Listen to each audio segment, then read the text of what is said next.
please allow me to read what we put together very briefly, because I think it will help us be able to capture the richness of the discussions we've had for the last 3 days. So it's been very intense, of course, and extremely interesting for all of us. And we are very happy that you all managed to come and actually stay for the 3 days. And we are happy at this point to really be able to conclude this conference together. So as PS Kenya, we are deeply honored that this high-level conference brought together over 600 delegates, 31 speakers. We also had 146 oral presentations with representation from 25 countries, not to mention all the posters that were going around during break time. We are happy that it was an opportunity to share experiences and best practices, and people brought in their expertise from various sectors.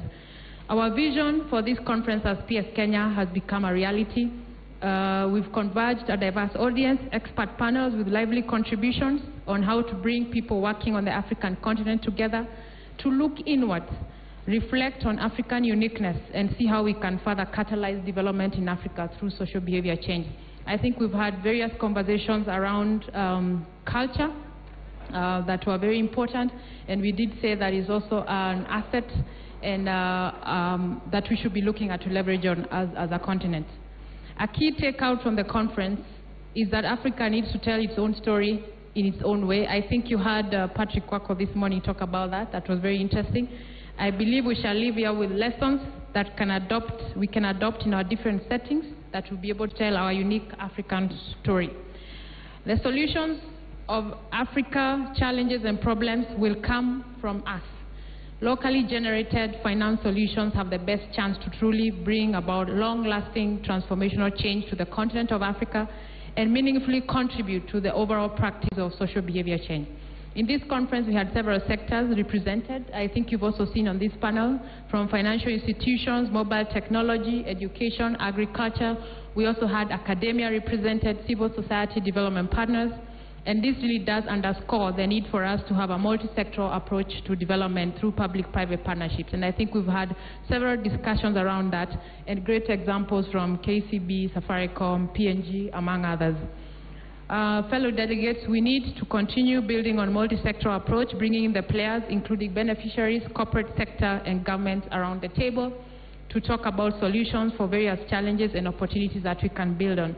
I believe that in the coming years, a couple of young people sitting here who will be driving policies and decisions then will remember the discussions we've had today.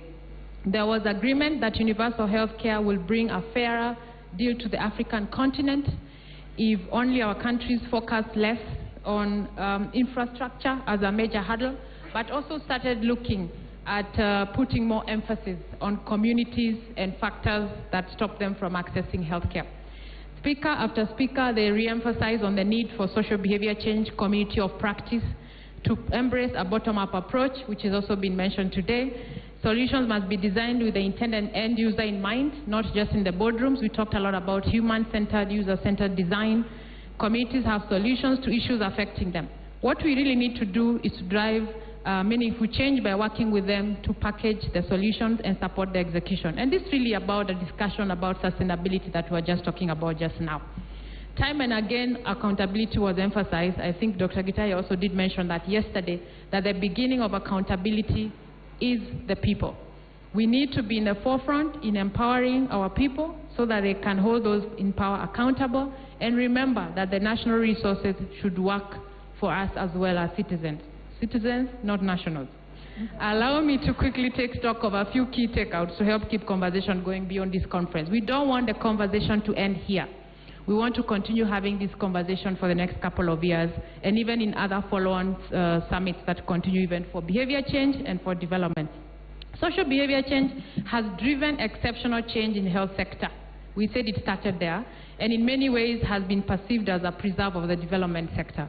The challenge now is how social behavior change community of practice can transfer skills to other sectors to help drive meaningful change across diverse issues affecting Africa. We talked about poverty, education, and health being looked at together. Is not just about health. So we need to really make sure these skills are also being transferred to other sectors. There's a tendency to see behavior change from just a beneficiary point of view.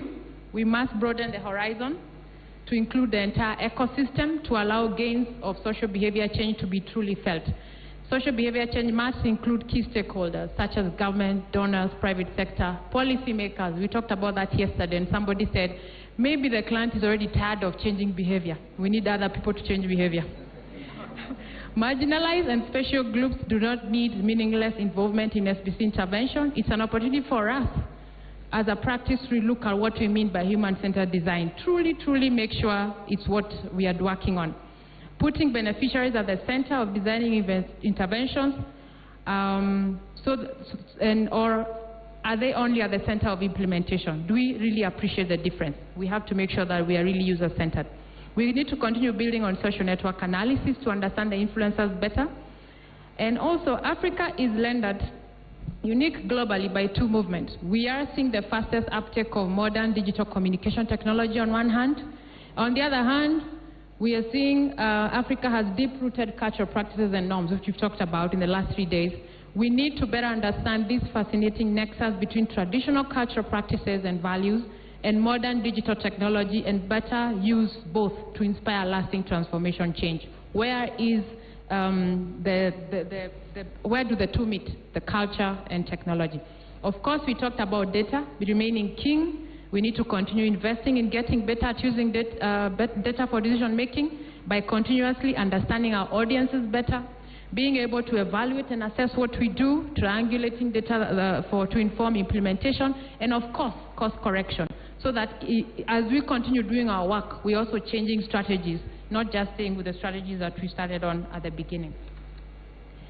We talked about SDGs on day one, and we said they touch on everyone. It's something we demystified. This SDGs is not just something that the government has to do. It touches on everything we do. We recognize that real and lasting change is achieved when people define and drive development themselves. From Kajiado County, remember, we had a very good example of how they are donating goats to pay for NHIF, and really just shows how much we can do with the assets we have to drive change. And we need to look within in different cultures and see what is that asset we have that we can be able to use it to drive change. The conference has confirmed that we have what it takes as a continent to bring about lasting change across sectors, however, unless as a continent we are informed, engaged, and at the forefront of developing solutions to our problems, we will fall short of making Africa the great continent it is. As we end, how we change ourselves as organizations and people already in the SBC practice to deliver the change we want better and faster will become very important.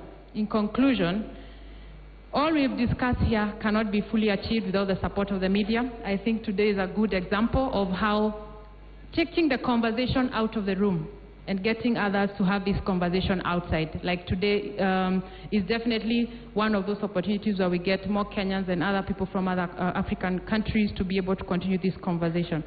It's time to work in tandem with the media to help them understand the change we are trying to achieve and their role in supporting us to drive meaningful change.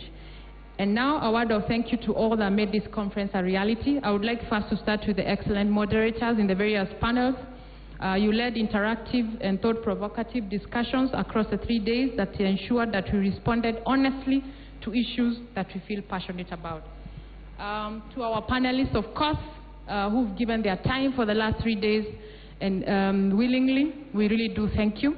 The scientific committee that really helped us put together all those oral presentation and posters, we really thank you for the over 500 abstracts that were submitted, and you had to go through each one of them and ensure that we have a quality product in this conference. I would like also to thank you, the ASBC Secretariat, for the meticulous planning. You must agree with me that the conference was well planned. You didn't have to queue for long to do registration, and you had some good food, I believe. So we really thank them for making sure that we had an amazing 3 days of the conference. To our distinguished delegates, of course we cannot forget you, because this would not have happened without you. Your participation was very enriching, and your being present here for all the 3 days, all the breakout sessions, it's been amazing, and we really thank you for your honest and candid feedback on everything that you were presenting or the discussions that we are having in here and also outside. And finally, I want to offer my gratitude to our key partners who've also made this possible. Nation Media Group, thank you very much. USID, PNG, Safaricom, KCB Group, PSI, WPP, Mediacom, Clean Cooking Alliance, and of course all other partners. I can't be able to mention all of them. We really value your partnership. You shared with us on this vision from day one, and you've made us proud, and you've made us be able to execute it successfully. Thank you very much, and we are proud to be your host for this conference, and we hope that it was really an enriching experience.